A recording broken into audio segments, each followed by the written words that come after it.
ओम हर हर महादेव। आप सभी भक्तजन कैसे हैं?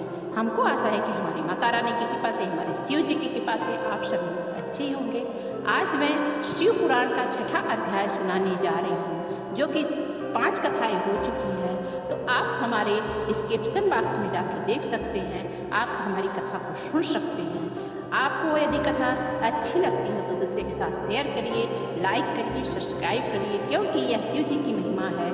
जो शिव जी की महिमा का गुणगान करता है, जो शिव जी की महिमा का भक्ति करता है, जो शिव जी की महिमा की दूसरों तक पहुंचाता है, तो उसे भगवान भी उत्तम पद प्राप्त करते हैं। तो आइए हम लोग कथा की ओर चलें। शिव पुराण के श्रवण की विधि क्या है? शौनक जी कहते हैं, महाप्राज्ञ सूत जी, आप धन एक शिव भक्त में श्रेष्ठ हैं। हम पर कृपा कर हमें कल्याण में शिव पुराण के श्रवण की विधि बताइए, जिससे सभी श्रोता को संपूर्ण उत्तम फल की प्राप्ति हो। शौनक जी ने कहा, मुनि शौनक, मुझे संपूर्ण फल की प्राप्ति के लिए मैं शिव पुराण की विधि सविस्तार बता। सर्वप्रथम किसी ज्योतिषी को बुलाकर दान से संतुष्ट कर उससे कथा का शुभ मुहूर्त लिखवाना चाहिए और उसकी सूचना संदेश सभी लोगों तक पहुंचाना चाहिए। और हमारे यहाँ शिव पुराण की कथा सुनने आना है, ये सबको कहें। अपने कल्याण की इच्छा रखने वालों को इसे सुनने का अवश्य पधारना चाहिए। देश देश में भी जो भी भगवान शिव के भक्त हैं, उनको शिव की कथा जरूर सुननी चाहिए। कीर्तन शिव जी की जरूर करनी चाहिए। श्रवण करते हुए उत्सुकता होनी चाहिए, ना कि उन सभी को आदरपूर्वक बुलाना चाहिए और उनका आदर सत्कार करना चाहिए। शिव पुराण सुनने के लिए मंदिर, तीर्थ, वन प्रांत अथवा घर में ही उत्तम स्थान का निर्माण, केले के खंभे से सुशोभित कथा मंडप तैयार करवाएं। इसे सब और फल फूल सुंदर चांदवे एवं अलंकृत करा। चारों कोनों पर ध्वज लगाकर उसे विभिन्न सामग्री से सुशोभित करना चाहिए। भगवान शंकर के लिए भक्ति पूर्वक दिव्य आसन का निर्माण करना चाहिए तथा कथावाचक के लिए भी दिव्य आसन का निर्माण करना चाहिए। नियम पूर्वक कथा सुनने वाले के लिए सुयोग्य आसन की व्यवस्था करें तथा अन्य लोगों को बैठने के लिए व्यवस्था करवानी चाहिए।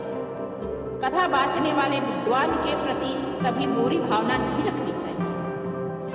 संसार में जन्म तथा गुणों के कारण बहुत से गुरु होते हैं, परंतु इन सब में पुराणों का ज्ञाता ही परम गुरु माना जाता है। पुराण वेत्ता पवित्र शांत साधु ऐसा पर विजय प्राप्त करने वाला ही परम गुरु का माना जाता है। पुराण वेत्ता पवित्र शांत साधु ईर्षा पर विजय प्राप्त करने वाला और दयालु होना चाहिए।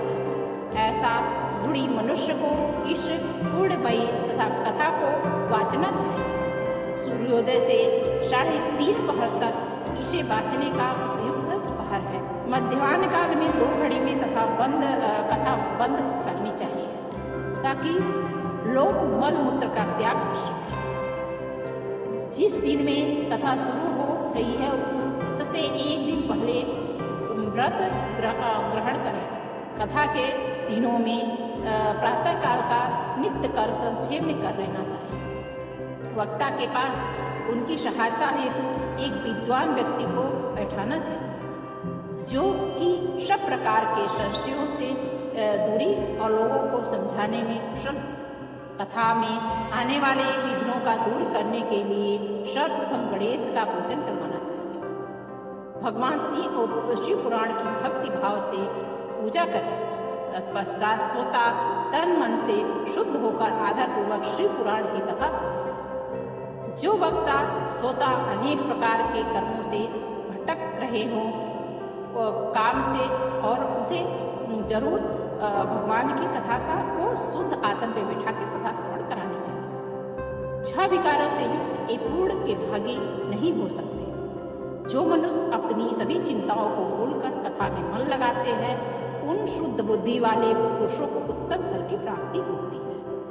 ये था शिव पुराण का 6ठा अध्याय।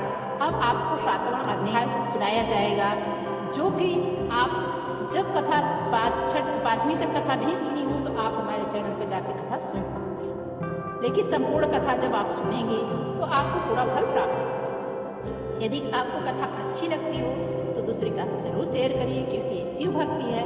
शिव भक्ति का यही अर्थ होता है कि जो कथा लोग दूसरे के पास पहुंचाते हैं तो उनको उससे तो गुना फल की प्राप्ति है। ओम